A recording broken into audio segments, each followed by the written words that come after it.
Viral ang isang food business ang pumatok at nakapag-expand mula sa online hanggang sa physical pati sa rolling stores. Ang pangunahing menu lamang ay kare-kare. Nagbabalik si Mobile Journal Amy Atienza. Mahilig ka ba sa kare-kare? Paano kung sabihin ko sa inyo na mabibili na yan on the go?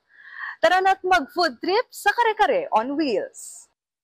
Nagsimula bilang online business ang kare-kare store ni Nico Dakis na kare-kare ni Baste.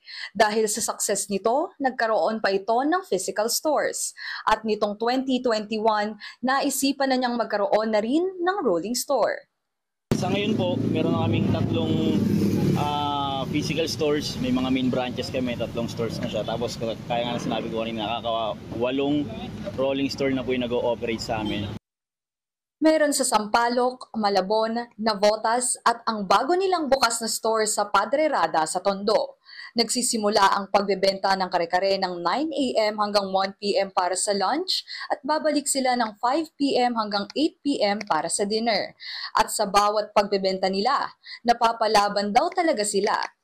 Yun po, sa mga rolling stores po, minsan 50 orders, 70 orders, minsan nagawa 100 din po kapag normal day.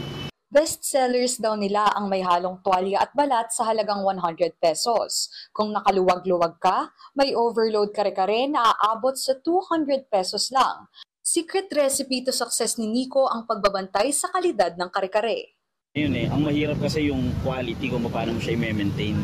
Bilang hindi rin naman kami pare-parehas makatutok 100%, kailangan yung mga pinagkakatiwalaan tao, ma-reassure mo, ma-assure yung quality nilalabas ng pagkain namin. Dahil dyan, nagiging choice na rin daw sila sa events.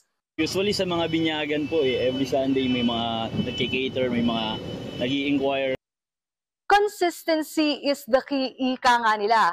Kaya gaya ng kwento ni Nico, caring-caring nyo ring magkaroon gaya ng kanyang successful kare-kare business.